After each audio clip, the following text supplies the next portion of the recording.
Hey everyone, Phoebe here. Welcome back to episode 18 of Phoebe Journey. Would you believe me if I told you? I once worked for a subsidiary of a major bank, where at 6 p.m. they forced us to turn off all the lights, but we still had to work until 8 or 9 p.m. I'm not kidding. The entire office was pitch black. Only the glow from our computer screens kept us going. After leaving the agency from the last episode, I moved to a bank subsidiary, still doing cash loan sales. The job? Calling customers, closing deals, signing contracts, and guiding them to the bank to get their money.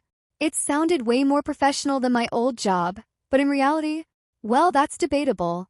The biggest difference was the data.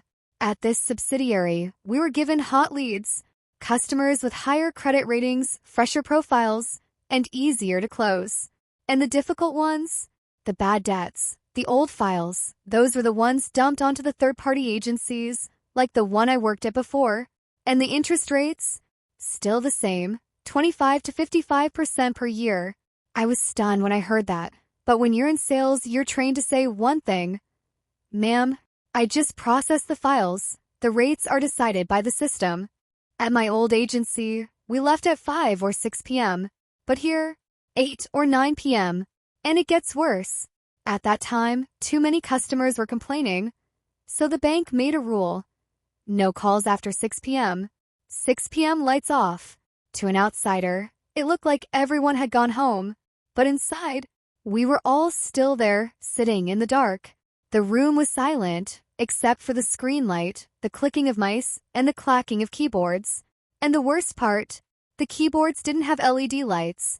Writing reports after a call meant feeling around for every single key.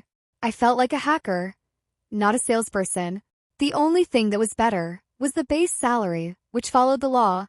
At the agency, if you missed your KPI, you got 0. My first team had a leader named Gemma. She was kind, she was helpful, she was okay. But there was someone named Violet. This woman hated Gemma for no reason. Every day, she'd find something to pick on. One day, she even made Gemma cry at the office. Why? Because Gemma didn't know how to suck up to her. You think I'm exaggerating? No. Violet would sit there thirsty and call out, "Gemma, pour me some water." And it got worse. She'd drop her eraser 5 meters away and call out, "Gemma, pick that up for me." I just stand there and think, wait, is Gemma a team leader or is she a maid? Gemma quit after a month, and I didn't blame her. After that, my team was disbanded, and I was moved to a new one. I had no idea that a new hell was waiting for me. The new leader was named Tasha, and oh my God, she was something else. Her favorite hobby was eavesdropping on our calls. She wouldn't give feedback immediately. No, she'd save it, and then call us in one by one to yell at us. Every day we had maybe 80 meetings. 3 people, 5 people, team meetings, private meetings, meetings with Violet, general meetings. I was like, wait, am I a salesperson or am I a secretary? The worst part, we had to stand during these meetings while she sat. 45 minutes, an hour. She just kept talking. She had an endless supply of energy. But after 10 minutes, my head was pounding. But here's the darkest part, the user codes. When someone quit, she'd keep their user code active.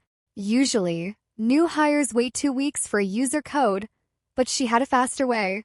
She'd take the user code of someone who left and give it to a new person. It sounds normal, right? But if the old user code wasn't cut from the system, the money generated from that code still produced a salary. And where did that money go?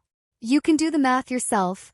After a while, I was exhausted from constant meetings, being spied on, internal drama, working nights, and the eerie feeling of working in the dark like a horror movie. So I quit.